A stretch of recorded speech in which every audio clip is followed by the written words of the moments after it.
Friends, welcome to your own channel daily stock. तो दोस्तों, इस वीडियो के अंदर हम कैम बॉन्ड केमिकल्स के डिटेल्ड एनालिसिस के बारे में बात करेंगे और जानेंगे कि अब आपको कैम बॉन्ड केमिकल्स के अंदर इन्वेस्ट करना चाहिए या नहीं। चलिए शुरू करते हैं। तो देखिए, सबसे पहले अगर हम ये जाने कि ये कंपनी काम क्या करती है, तो देखिए ये जो कंपनी है इसके नाम में बता रहा है कि ये कंपनी केमिकल्स का बिजनेस करती है। अगर हम देखें कौन से ये स्पेशलिटी केमिकल्स बनाते हैं, देखिए ये वो स्पेशलिटी केमिकल्स बनाते हैं जो वाटर टेक्नोलॉजीज हो गया, फिर उसके अलावा अगर हम बात करें कंस्ट्रक्शन के अंदर जो केमिकल्स यूज किए जाते हैं, और एक थर्ड प्रोडक्ट की अगर हम बात करें जो एनिमल हेल्थ से रिलेटेड जो केमिकल्स होते हैं वो ये कंपनी बनाने का काम करती है। यानी कि जो ये तीन मेन सेक्टर्स हैं इनमें जो केमिकल्स का इस्तेमाल होता है वो ये कंपनी बनाती है। तो ये तो हमने जाना कि ये कंपनी कौन से केमिकल्स बनाती है। अब हम कंपनी के फंडामेंटल्स पे नजर डालते हैं।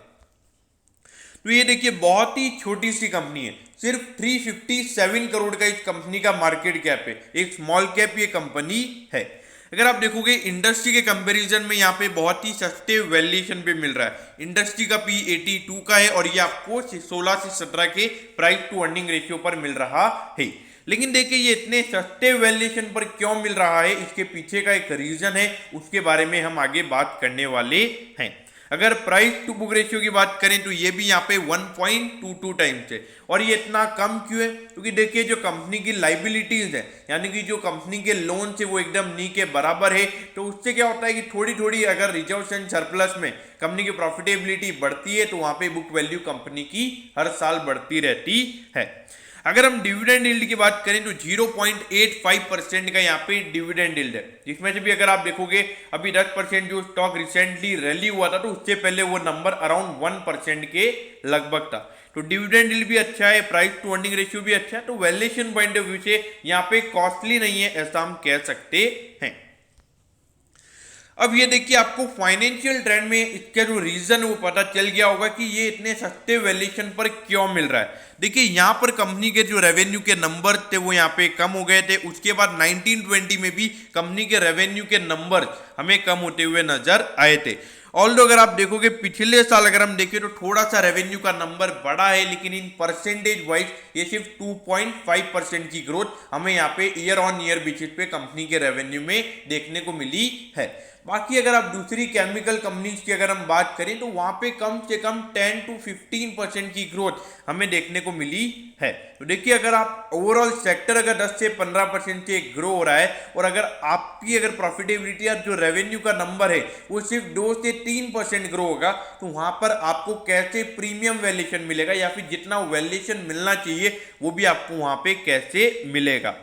अगर हम प्रॉफिटेबिलिटी पॉइंट ऑफ व्यू से अगर हम बात करें तो यहाँ पे जो 2018 में कंपनी ने जो प्रॉफिट कमाया था, पिछले 3 साल में अभी तक कंपनी वो प्रॉफिट को अचीव नहीं कर पाई है। तो ये एक बहुत ही बड़ा इश्यू हमें यहाँ पे नजर आता है। अब अगर हम यहाँ पे शेयर होल्डिंग पैटर्न की अगर हम बात करें तो 65.9% का होल्डिंग यहाँ पे कंपनी के प्रमोटर्स के पास है। तो देखिए ये थोड़ा एक अच्छी बात है, एक छोटी सी कंपनी है और 50% से भी ज्यादा का होल्डिंग यहाँ पे प्रमोटर्स के पास है। लेकिन FIS DIS का यहाँ पे कोई होल्डिंग नहीं है। अगर आप देखोगे भी तो भी DIS का यहाँ पे 0.67% का होल्डिंग है, जो कि नी के बराबर है। देखिए लगभग 350 करोड़ का मार्केट कैप है, जिसमें 1% भी अगर हम देखें तो 3.5 करोड़ निकल कर आता है, और उसके 1% से भी कम यहाँ पे उनका होल्डिंग है। तो ये कोई बड़ी बात यहाँ पे मुझे नजर नहीं आती है। लेकिन जो रिटेल इन्वेस्टर्स का होल्डिंग है वो यहाँ पे अराउंड 33% है। देखिए रिटेल इन्वेस्टर्स का ही पूरा पार्टिसिपेशन हमें यहाँ पे नजर आता है, जो कि मुझे एक long term point of view से बहुत ही रिस्की यहाँ पे नजर आता है। हो सकता है शॉर्ट टर्म में थोड़ा यहाँ पे स्टॉक अच्छा खासा आपको रिटर्न वगैरह दे, लेकिन लॉन्गर होराइजन में यहाँ पे रिस्क मुझे नजर आता है। अब अगर हम पिछले 3 क्वार्टर्स के नंबर की अगर हम बात करें तो ये देखिए पिछले तीनों क्वार्टर से यहाँ पे रेवेन्यू में हमें कुछ ज्यादा चेंज होता हुआ यहाँ पे नजर नहीं आ रहा है। देखिए 75 से 82 करोड़ के बीच में पिछले तीनों क्वार्टर्स में कंपनी के रेवेन्यू के नंबर्स हमें नजर आते हैं। अगर प्रॉफिटेबिलिटी की बात करें तो यहाँ पे देखिए प्रॉफिटेबिलिटी वाले नंबर भी हमें यहाँ पे गिरते हुए नजर आए हैं। ऑल्दो अगर आप देखोगे तो ये जो अप्रैल से जून वाला क्वार्टर था, यहाँ पे कोविड की सेकंड वेव थी, तो हम समझते हैं यहाँ पे थोड़ा रेवेन्यू कम हुआ है। लेकिन जुलाई से मार्च वाला जो क्वार्टर है, जहाँ पे हर केमिकल कंपनी ने अच्छे से परफॉर्म किया है, वहाँ पे इस कंपनी ने सिर्फ अगर हम देखें तो 10% का ही रेवेन्यू ग्रोथ दिखाया है। यहाँ पर अगर आप देखोगे तो थोड़े इश्यूज हमें जो पिछले 3 क्वार्टर्स का अगर हम कंपनी का अगर हम देखें परफॉर्मेंस, तो वो भी इतना अच्छा हमें नजर नहीं आता है। अब अगर हम यहाँ पे रिटर्न रेशियोज की बात करें तो रिटर्न रेशियोज भी अगर आप देखोगे तो रिटर्न ऑन इक्विटी का नंबर यहाँ पे 6.93% है। तो यानी कि 2021 के कंपैरिजन में अगर कंपनी की प्रॉफिटेबिलिटी डबल भी हो जाती है तो भी ये नंबर 12 से 13% होगा। लेकिन जो बाकी जो अच्छी कंपनीज है वो अराउंड 20% का रिटर्न ऑन इक्विटी दिखा रही है। तो यहाँ पर अगर आप देखोगे तो रिटर्न ऑन इक्विटी का नंबर यहाँ पे अगर जो इंडस्ट्री का जो रिटर्न ऑन इक्विटी है, अगर कंपनी को वो अचीव करना है तो पिछले साल के मुकाबले यहाँ पे 3 टाइम्स कंपनी को प्रॉफिट रिपोर्ट करना पड़ेगा, क्योंकि मुझे यहाँ पे मुश्किल नजर आता है। अगर आरओसी के नंबर्स की बात करें तो ये भी यहाँ पे 9.76% है। तो आरओसी का नंबर भी इतना अच्छा नहीं है, क्योंकि बाकी कंपनी यहाँ पे 25% के आरओसी पर हमें नजर आती है। अगर रिटर्न ऑन एसेट की बात करें तो ये नंबर भी 5.74% है। बाकी जो दूसरी कंपनीज है उनके रिटर्न ऑन एसेट के नंबर हमें अराउंड 10% मिनिमम नजर आते हैं। तो रिटर्न रेशियोज भी यहाँ पे कंपनी के हमें अगर तीनों रेशियोज की अगर हम बात करें तो तीनों रेशियोज में यहाँ पे कुछ अच्छी चीजें हमें यहाँ पे नजर नहीं आती है। अब यहाँ पर अगर हम डेट की बात करें तो डेट कंपनी का नी के बराबर है, वो 0.01 का कंपनी का यहाँ पे डेट, मतलब ऑलमोस्ट देखा जाए तो कंपनी डेट फ्री ही है। अगर हम इंटरेस्ट कवरेज रेशियो की बात करें तो ये यहाँ पे 68 टाइम्स है, यानी कि जितना इंटरेस्ट कंपनी को पे करना है उसका 68 टाइम्स कंपनी अभी ऑपरेटिंग प्रॉफिट कमा रही है। यानी कि अगर कंपनी को 1 रुपए का इंटरेस्ट पे करना है तो वहां पे कंपनी 68 रुपीज का ऑपरेटिंग प्रॉफिट कमा रही है। तो यहाँ पर कंपनी की अगर हम बात करें तो डेट पे करने में कंपनी को कोई इश्यूज नहीं होने वाले। लेकिन देखिए एक रेवेन्यू पॉइंट ऑफ व्यू से अगर हम देखें तो ज्यादा ग्रोथ देखने को नहीं मिल रही है, तो वो एक कंसर्न हमें यहाँ पे नजर आता है। अब ये देखिए 266 पे ये स्टॉक अभी ट्रेड हो रहा है। अगर आप देखोगे 273 का इसका ऑल टाइम हाई, और अभी रिसेंटली इसने ये ऑल टाइम हाई बनाया है।